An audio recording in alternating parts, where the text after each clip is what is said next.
हरे कृष्णा। एक बार फिर से आप सबको मेरा प्रणाम।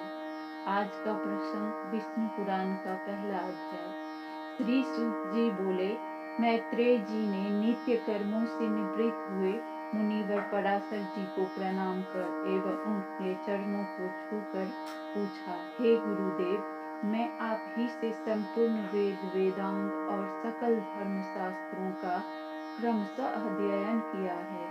हे मुनिवर, आपकी कृपा से मेरे विपक्षी भी मेरे लिए यह नहीं कह सकेंगे कि मैंने संपूर्ण शास्त्रों के अभ्यास में परिश्रम नहीं किया। हे धर्मज्ञ, अब मैं आपके मुखारविंद से यह सुनना चाहता हूँ कि यह जगत किस प्रकार उत्पन्न हुआ और आगे भी दूसरे कल्पों के आरंभ में कैसे होगा, तथा हे ब्राह्मण, इस संसार का उपादान कारण क्या है? यह संपूर्ण चराचर किससे उत्पन्न हुआ और यह पहले किसमें लीन था और आगे किसमें लीन हो जाएगा? इसके अतिरिक्त आकाश आदि भूतों का परिमाण, समुद्र पर्वत तथा देवता आदि की उत्पत्ति, पृथ्वी का अधिष्ठान और सूर्य आदि का परिमय तथा उनका आधार, देवता आदि के वंश का मनोमन्वंतर, बार बार आने वाले चारों युगों में विभक्त कल्प और कल्पों के विभाग, प्रलय का स्वरूप, युगों के पृथक पृथक संपूर्ण धर्म, ये सब हे महामुनि शक्ति नंदन मैं आपसे सुनना चाहता हूँ। हे ब्राह्मण, आप मेरे प्रति अपना चित्त प्रसादों का मुख कीजिए, जिससे महामुनि मैं आपकी कृपा से यह सब जान सकूं।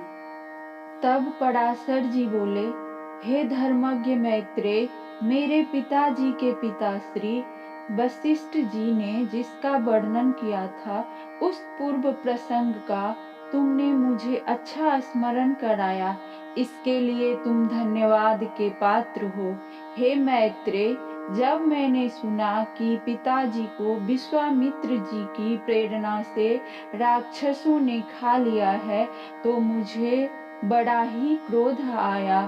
तब राक्षसों का वंश ध्वंस करने के लिए मैंने यज्ञ करना आरंभ किया। उस यज्ञ में सैकड़ों राक्षस जलकर भस्म हो गए।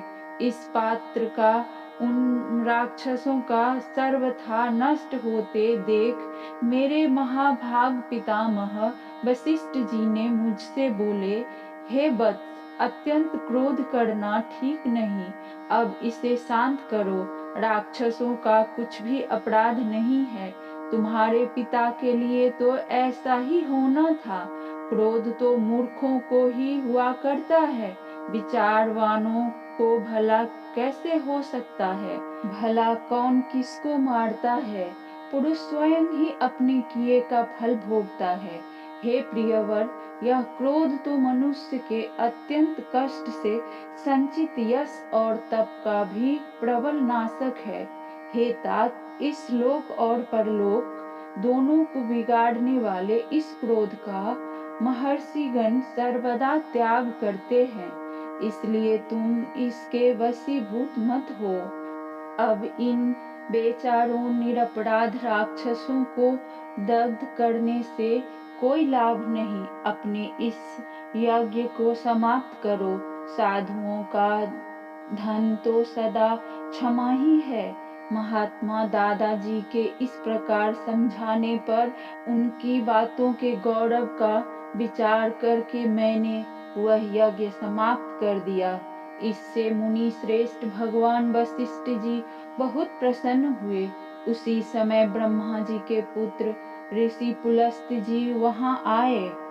हे मैत्रेय, पितामह वशिष्ठ जी ने उन्हें अर्घ्य दिया। तब महर्षि पुलक के ज्येष्ठ भ्राता महाभाग पुलस्त जी आसन ग्रहण करके मुझसे बोले, तुमने चित्त में बड़ा वैर भाव रहने पर भी अपने बड़े बूढ़े वशिष्ठ जी के कहने से क्षमा स्वीकार किया है, इसलिए तुम संपूर्ण शास्त्रों के ज्ञाता होंगे। हे महाभाग, अत्यंत क्रोधित होने पर भी तुमने मेरी संतान का सर्वथा मूलोच्छेद नहीं किया, अतः मैं तुम्हें एक और उत्तम वर देता हूँ। हे वत्स, तुम पुराण संहिता के वक्ता होंगे और देवताओं के यथार्थ स्वरूप को जानोगे, तथा मेरे प्रसाद से तुम्हारी निर्मल बुद्धि, प्रवृत्ति और निवृत्ति, भोग और मोक्ष के उत्पन्न करने वाले कर्मों में निसंदेह हो जाएगी। पुलस्त जी के इस तरह कहने के अंतर फिर मेरे पितामह भगवान श्री वशिष्ठ जी बोले, पुलस्त जी ने जो कुछ कहा है वह सब सत्य होगा। हे मैत्रेय, इस प्रकार पूर्व काल में बुद्धिमान वशिष्ठ जी और पुलस्त जी ने जो कुछ कहा था वह सब तुम्हारे प्रश्न से मुझे स्मरण हो आया है। अतः हे मैत्रेय, तुम्हारे पूछने से मैं उस संपूर्ण पुराण संहिता को तुम्हें सुनाता हूँ। तुम उसे भली प्रकार ध्यान देकर सुनो। यह जगत विष्णु से उत्पन्न हुआ है, उन्हीं में स्थित है। वे ही इसकी स्थिति और लय के कर्ता हैं, तथा यह जगत भी वे ही हैं।